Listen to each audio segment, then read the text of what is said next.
Amém, irmão? Tem alguém aí presente aí? Dê um glória a Deus aí, por favor.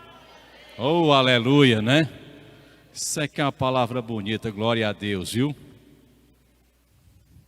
Nós vamos meditar por alguns instantes na palavra do Senhor nosso Deus. Vamos falar sobre espere no Senhor seu Deus, né? Espere no Senhor seu Deus. E você pode acompanhar tanto lendo aqui, mas colocando aí, marcando nos textos na sua Bíblia ou anotando. Tem umas pessoas que gostam de anotar, certo? E depois conferir os textos, isso é muito importante.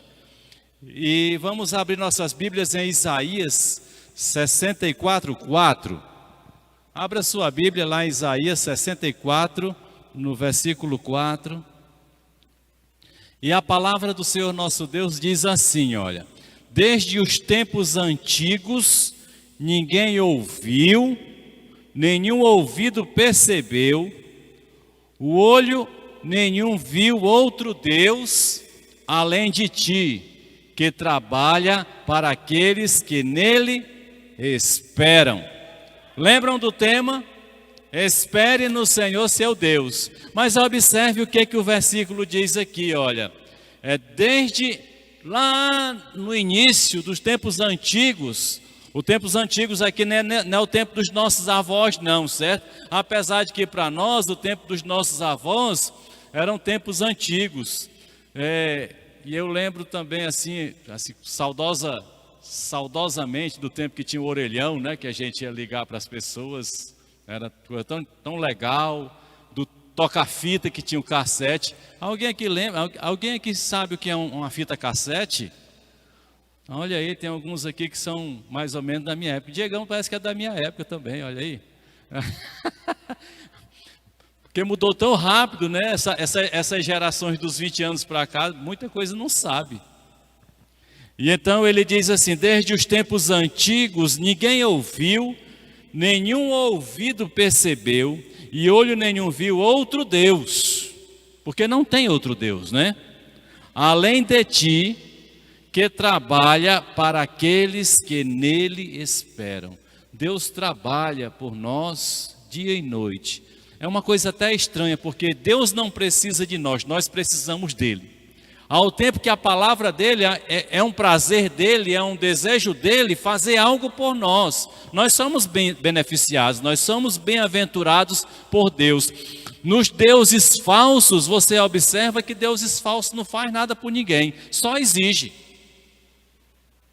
Se você for em alguns ambientes que tem a direção de deuses, que tem invocação a Deus, você vai perceber que se faz muito sacrifício, se faz muita coisa, mas aqui nós percebemos que Deus, ele tem prazer em fazer algo em nosso benefício. E esperar, meus queridos, tem uma palavra grega chamada kairos, que também muitos conhecem, significa tempo. A mesma palavra kairos, ela serve para tempo e serve para esperar, tá?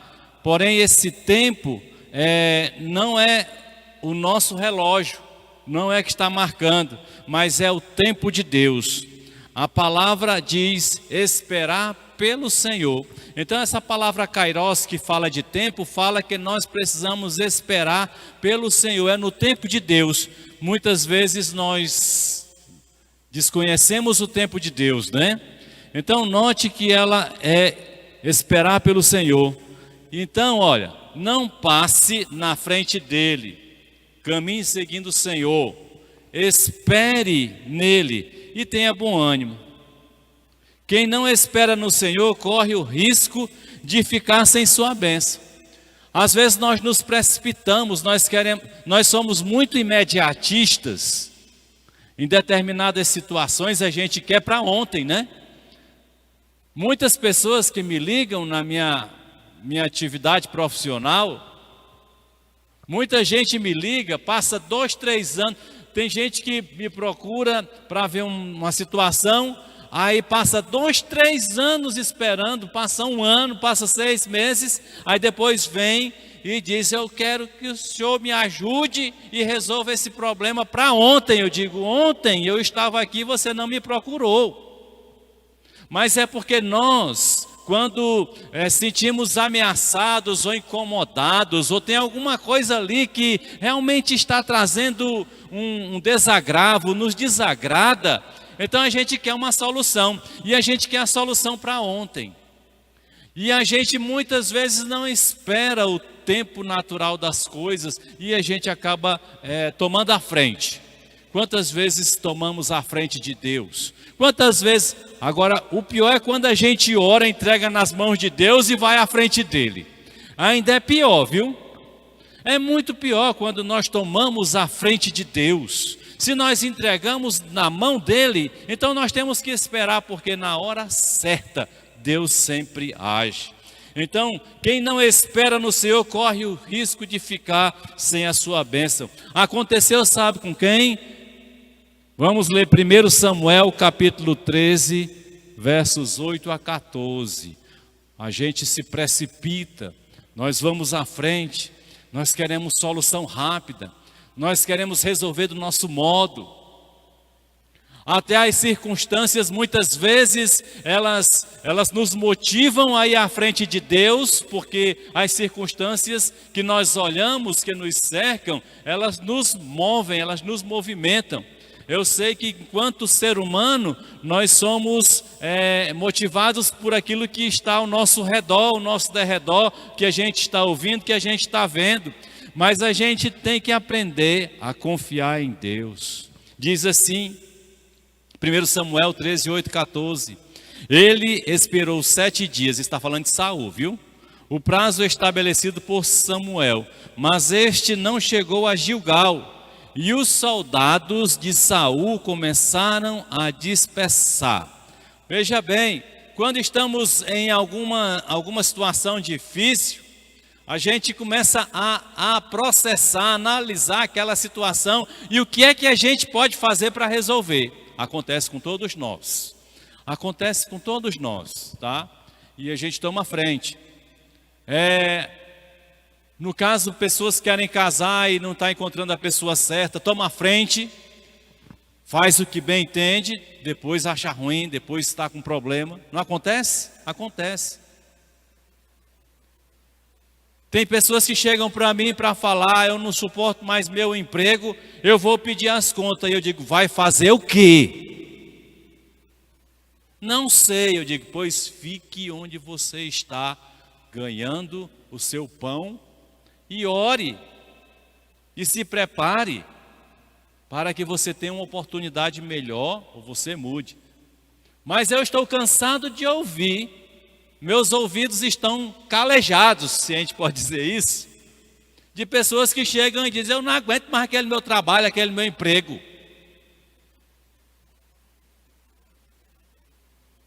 Porque cá para nós, em todo lugar que a gente chegar, vai ter situações chatas, vai ter pessoas que a gente não se dá bem, não por nossa culpa. E vai ter pessoas que ficam pisando no pé da gente, em todo lugar. Em todo lugar. Então a gente tem que aprender a amadurecer nesse sentido. E aí então, ele viu aqui os soldados de Saul começarem a dispersar. Então ele ordenou, tragam-me o holocausto e os sacrifícios de comunhão. Saul ofereceu então o holocausto. Rei nenhum podia oferecer sacrifícios a Deus. Nenhum rei. Era papel sacerdotal. O único rei que pôde oferecer sacrifício foi Jesus Cristo. Porque ele era rei e sacerdote. Tudo estava nele. E ele se ofereceu como sacrifício por nós. Mas nenhum rei na linhagem de Israel poderia oferecer sacrifício. E Saul sabia disso.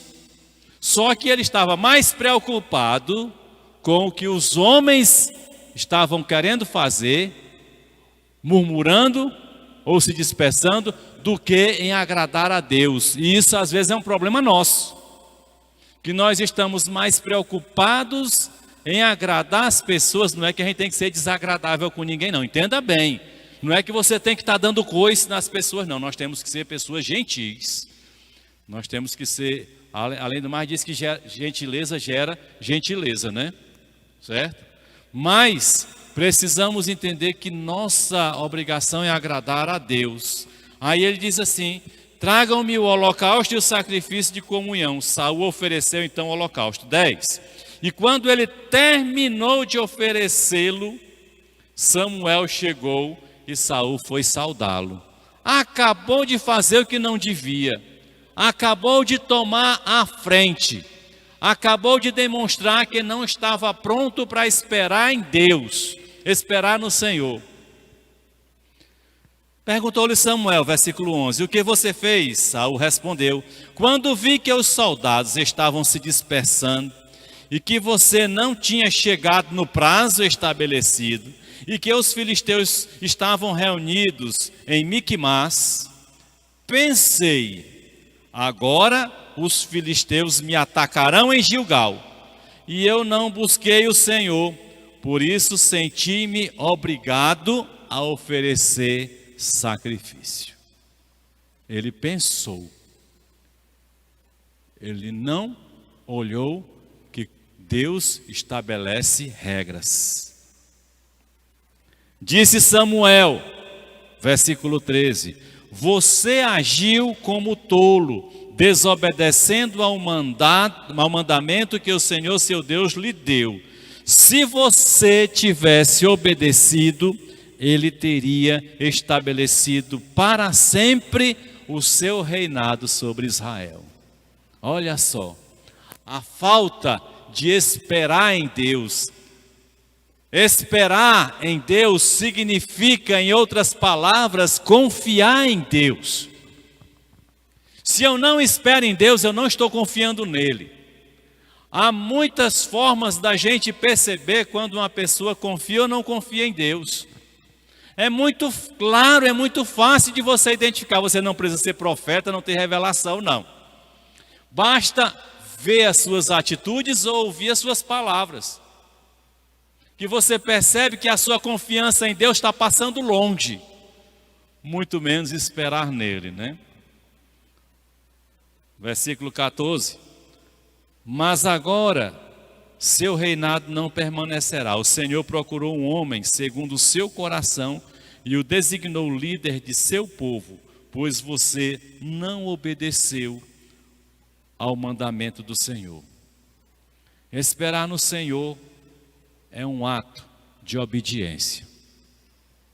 Então, quando eu espero no Senhor, não é o meu tempo, não é o que eu quero, não é na hora que eu quero, mas é demonstrar ser servo daquele que tudo pode. É saber que há um Deus todo-poderoso que olha para nós o tempo todo. É isso. Então Saul se precipitou e tem as justificativas. Nós apresentamos justificativas. É porque ia cortar minha luz, é porque ia cortar minha água, é porque vinha o despejo. Então eu me precipitei e fui ali e fiz um negócio errado. Eu tirei um dinheiro de uma pessoa que não podia, que estava ali no canto dela para poder pagar as contas. As pessoas vão tendo suas justificativas, mas nenhuma justifica-se diante de Deus. Nada. Né? Aí nós vamos ver o que a palavra de Deus nos fala mais a respeito de esperar no Senhor, seu Deus. Salmo 27, 13 e 14. A palavra do Senhor diz assim, Salmo 27, 13 e 14. Apesar disso, esta certeza eu tenho, viverei até ver a bondade do Senhor na terra. Aí ele diz: espere no Senhor, seja forte, coragem, espere no Senhor. Para esperar no Senhor, a gente precisa ter algo chamado coragem. Coragem não é sair desafiando as pessoas. Coragem não é você querer inibir as pessoas, deixá-las com medo de você. Isso não é coragem. Coragem não é enfrentar um bando de pessoas perigosas.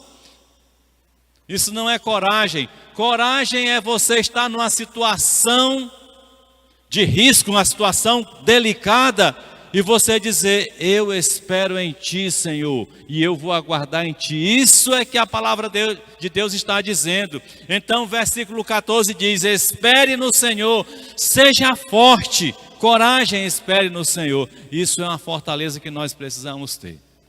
Porque, sabe de uma coisa, a gente não resolve da nossa maneira não, nunca.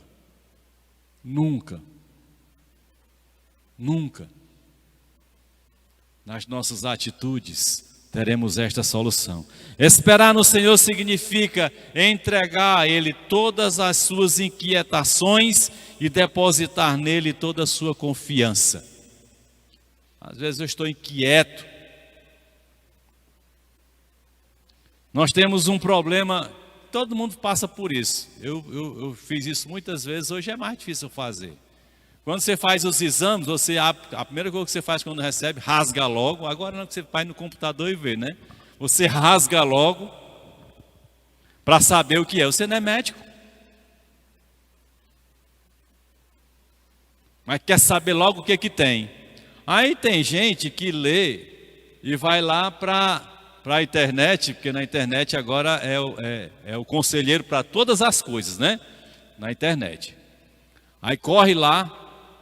Aí puxa lá e diz: estou mal, e começa a passar mal. E aconteceu comigo isso há uns 5 anos atrás, quando o médico ele pediu uns exames, eu fiz os exames todinho, fiz PSA. Eu estava fazendo negócio de PSA, né? Depois da gente dos 40, a gente tem que fazer essas coisas. É ruim quando a gente passa dos 40, o Gerson passou dos 50, né? Então, PSA. Aí eu fiz, aí eu fui ler esta coisa, achei que não estava batendo, aí fiquei: o que será isso? O que será isso? Será se eu estou com algum problema? PSA não é coisa boa. Aí fica aquela na cabeça. Aí quando eu chego de ir no médico, ele começou a olhar e disse: parabéns, você está bem em tudo. Eu digo: eu estou bem em tudo. Quer dizer, nós não conseguimos esperar, a gente quer se precipitar, certo? Então, esperar no Senhor significa entregar a Ele todas as suas inquietações e depositar nele toda a sua confiança. E ainda falando de exame, as pessoas quando faz seus exames e leva para o médico e ele diz: está tudo bem, você se desconfia. Digo: não é possível, porque você quer que tenha alguma coisa, não é? Eu digo: mas é para ser tudo assim mesmo, a gente fez o exame, é para estar tudo certo, não é para você ter nada. Mas a gente acaba querendo que tenha alguma coisa. Nós somos assim, viu? Complicados, né? Mas esperar no Senhor significa entregar a Ele todas as suas inquietações e depositar nele toda a sua confiança. Pais que têm filhos que estão nascendo hoje, que têm crianças, que têm adolescentes, pré-adolescentes, que têm jovens, a gente fica inquieto. Se a gente entrega nas mãos do Senhor, descansemos nele. Nós precisamos aprender a descansar no Senhor. Vamos descansar no Senhor.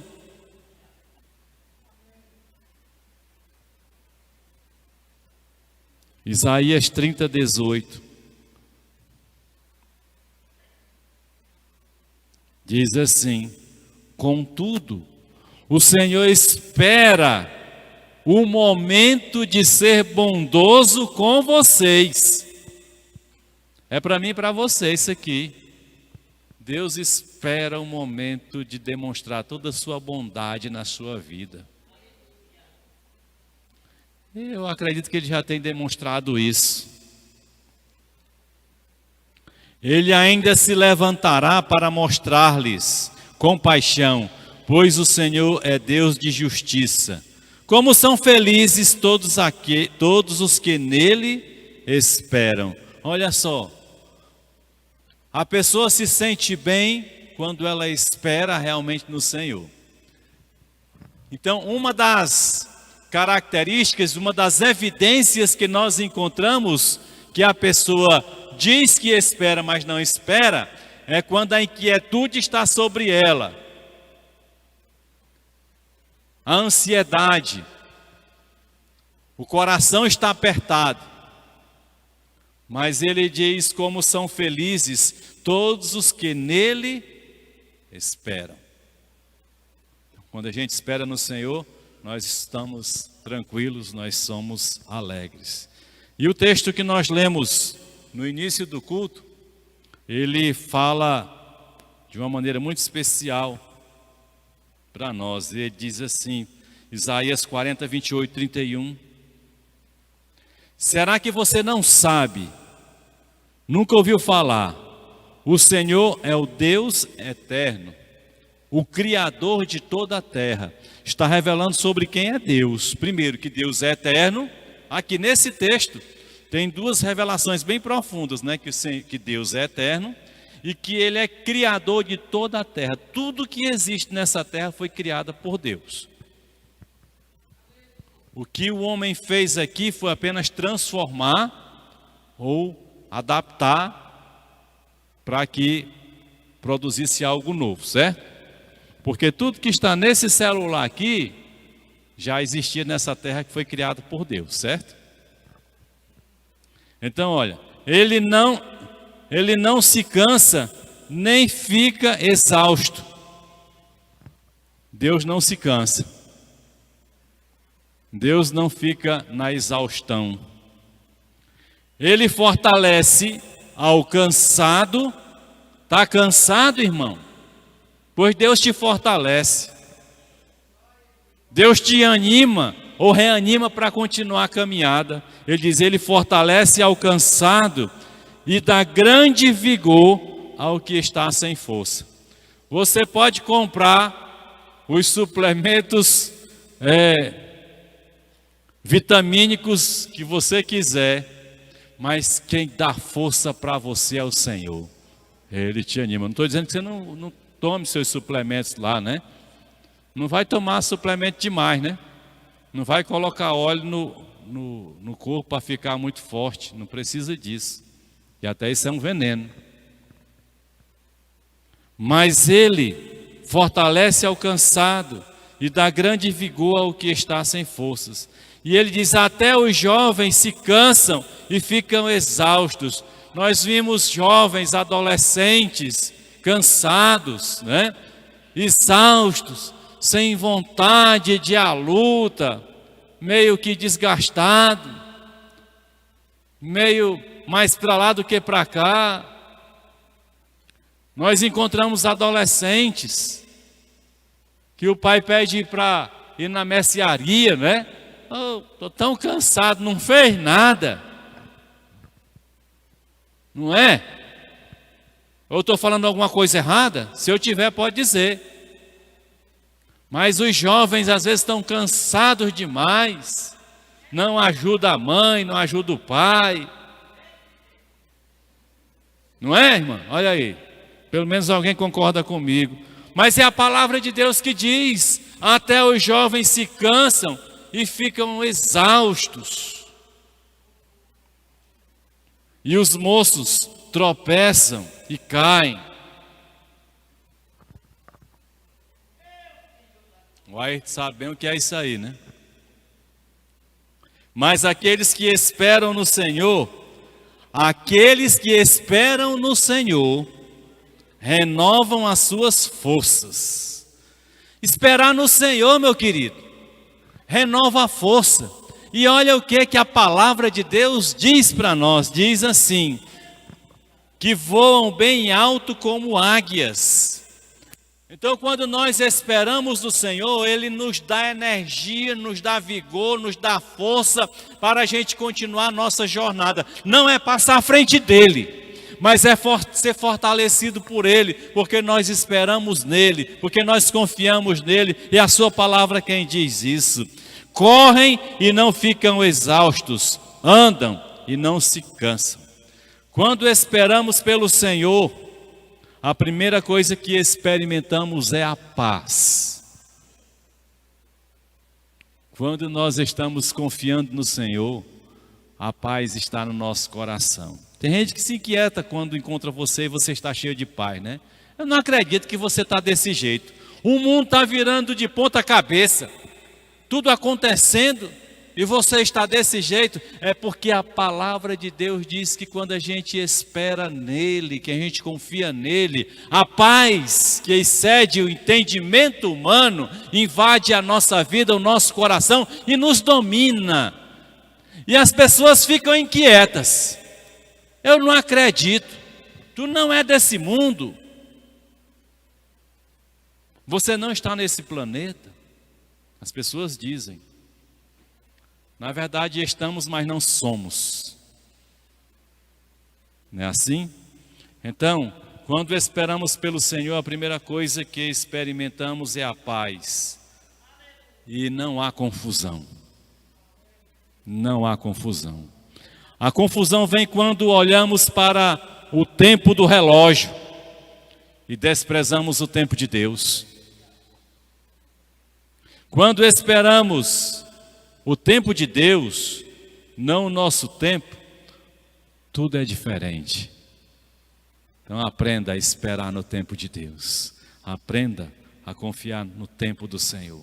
Tiago 5,7 diz assim: portanto, irmãos, sejam pacientes até a vinda do Senhor. Tiago está dando Tiago 5,7 está dando para nós uma orientação muito necessária, muito boa, muito importante. Ele diz assim: sede pacientes até a vinda do Senhor. Nós vamos fazer uma meditação, não sei se vai ser domingo, sobre Salomão. E vamos conhecer algumas características, algumas coisas que aconteceram com Salomão, e vamos falar sobre o erro de Salomão, tá?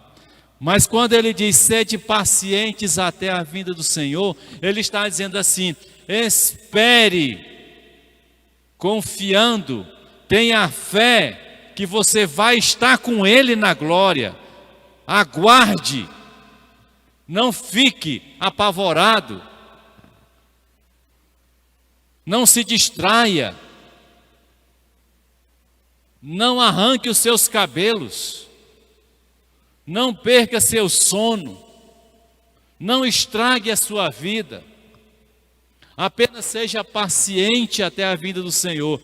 Guarda o teu tesouro, e o teu tesouro é Jesus Cristo, é a tua fé nele, é nele confiando em Jesus Cristo. Esse é o teu tesouro. Guarda esse tesouro no dia que você confessou Jesus Cristo como Senhor e Salvador da sua vida. E guarda até a vinda dele, porque você vai se encontrar com ele. Mas muitos têm parado no meio do caminho, não são pacientes, são impacientes. E de impaciência eu entendo. A Sônia pode confirmar, eu não sou paciente, viu? Eu tenho trabalhado para ser paciente. Não tenho pedido paciência. Porque eu aprendi que tudo que a gente pede a Deus, Ele manda a gente entrar na escola, né? Tem gente que pede amor, aí Ele bota uma pessoa complicada para nos ensinar a ter amor, né? Uma pessoa que não faz parte dentro daquela expectativa de ser humano, daquele tipo de perfil, de caráter de pessoa que está próximo dele, pedir para ter amor. Então Ele manda um tipo diferente. Com a paciência é o mesmo. Quando a gente pede paciência, Deus manda tribulação, né? Eu não aguento mais, tá? É tribulação por cima de tribulação. O que é que você está orando? Está pedindo o quê? Paciência? Estou pedindo paciência, mas não está dando não, porque eu não estou aguentando. É por isso que você está pedindo paciência. Eu não peço. Mas eu tenho uma característica de impaciência. E muitos de nós têm essa característica natural de impaciência. Só que a gente trabalha isso para que a gente tenha paciência. Então, a paciência nasce em mim a partir do momento em que eu confio em Deus e na sua palavra.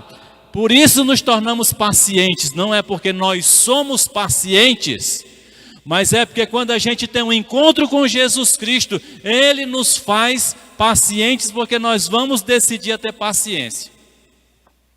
E eu tenho aprendido, eu não gosto de esperar,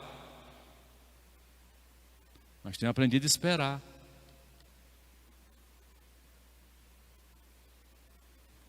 Então ele está dizendo, portanto, irmãos, sejam pacientes até a vinda do Senhor. Veja como o agricultor aguarda que a terra produza a preciosa colheita, e como espera com paciência até virem as chuvas do outono e a primavera. Nós esperamos e aprendemos a esperar com paciência 30 dias para receber o salário quando trabalhamos, né? Não adianta, você quer que venha antes. Mas só vai chegar depois dos 30 dias. Falando na linguagem de quem trabalha, não é? Falando na linguagem de quem tem clientes. Quando eu senti no coração o desejo de advogar, apesar de ser advogado, passei 5 meses para ter o meu primeiro cliente.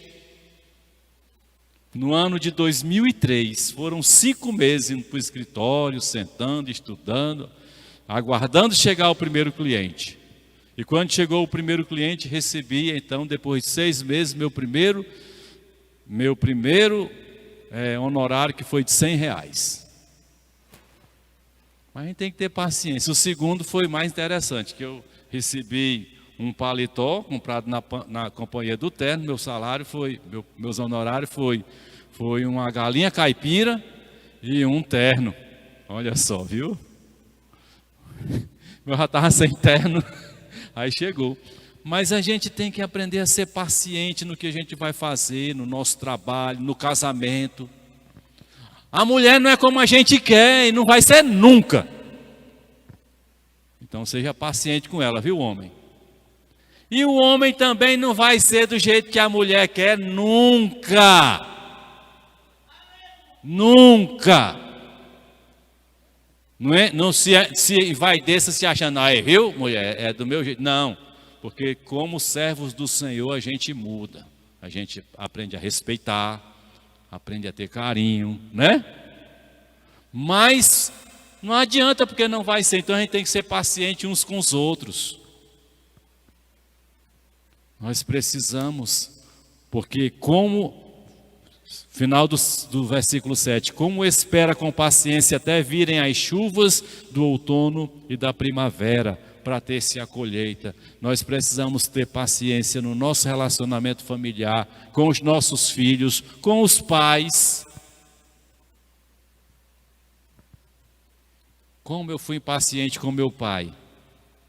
Muita coisa eu não tenho nenhum remorso pelo meu pai ter partido. Mas eu fui algumas vezes impaciente com ele. E às vezes nós, filhos, somos impacientes com os nossos pais. Precisamos ter paciência, né? Salmo 41 diz assim, talvez na tua tradução, que é uma tradução mais tradicional, eu também conheço bem, esperei com paciência no Senhor, né? Na minha que é NVI, que já é mais atualizada, mas é a mesma coisa, ele diz, coloquei toda a minha esperança no Senhor, esperei com paciência no Senhor, a mesma coisa, e diz, ele se inclinou para mim e ouviu o meu grito de socorro. Já ouviu isso? Então é chegar para ele, não chega para ninguém não. Chega para Deus, querido. Chega para Deus. Às vezes a gente fica com raiva do irmão, porque a gente quer que o irmão resolva o nosso problema. Mas a gente tem que chegar para o Senhor nosso Deus, porque Ele é quem vai ouvir o nosso grito de socorro. Por isso Ele diz, coloquei toda a minha paciência, eu coloquei toda a minha esperança no Senhor. Coloque nele, espere com paciência no Senhor. E Ele vai ouvir o teu clamor, teu grito de socorro. Filipenses 3, 20 e 21, estamos chegando para o final desta meditação. Espere no Senhor seu Deus, irmão. Não se precipite, não se apresse, não se zangue, não fique com raiva, não se chateie. Apenas descansa e confia nele. Diz assim Filipenses 3, 20 e 21. A nossa cidadania, agora vem uma coisa para finalizar muito importante. A nossa cidadania, porém, está nos céus, de onde esperamos ansiosamente um Salvador, o Senhor Jesus Cristo. Jesus Cristo vem. Ele vem, viu? Ele vem. Por isso, a sua cidadania, a minha, não é daqui da terra. Nós somos emprestados ao Brasil, viu? Somos brasileiros por empréstimo. Nossa nacionalidade é celestial. Amém? Então, a nossa cidadania, porém, está nos céus, por isso ela é celestial, né? Estamos emprestados aqui no Brasil. De onde esperamos ansiosamente um Salvador, o Senhor Jesus, pelo poder que o capacita a colocar todas as coisas debaixo do seu domínio, ele transformará os nossos corpos humilhados para serem semelhantes ao seu corpo glorioso.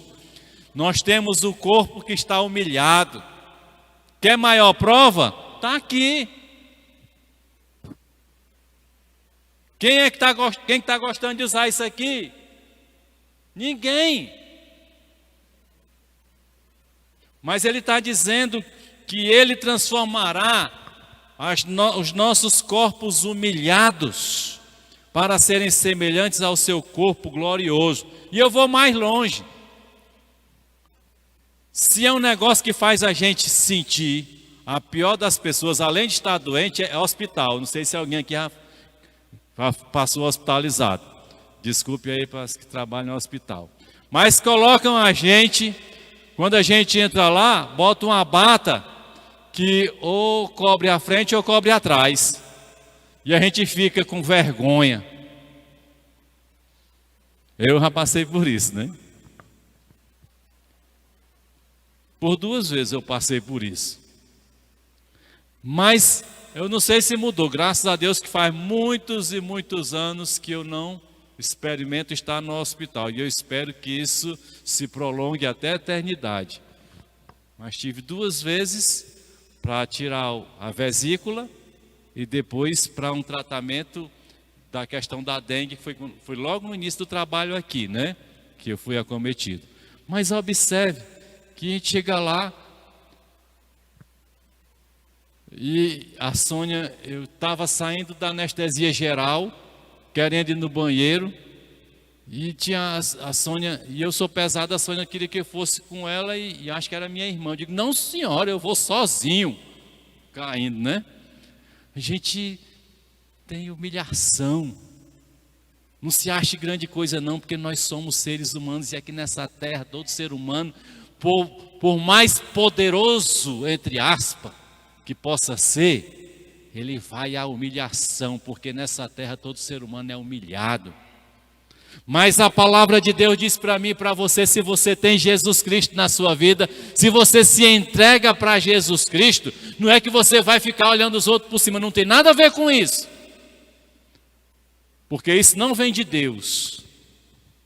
Mas ele diz que ele, Jesus, transformará os nossos corpos humilhados para serem semelhantes ao seu corpo glorioso.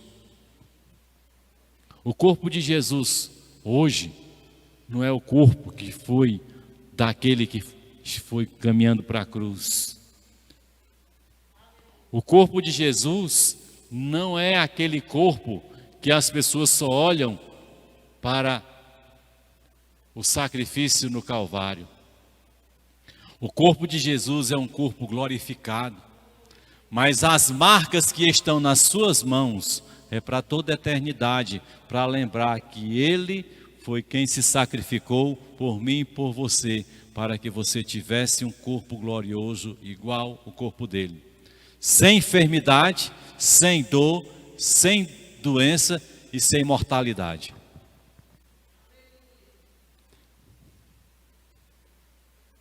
Por isso, a palavra de Deus aqui aponta o caminho que nós devemos seguir. Aprenda a esperar, buscar e se submeter ao Senhor seu Deus.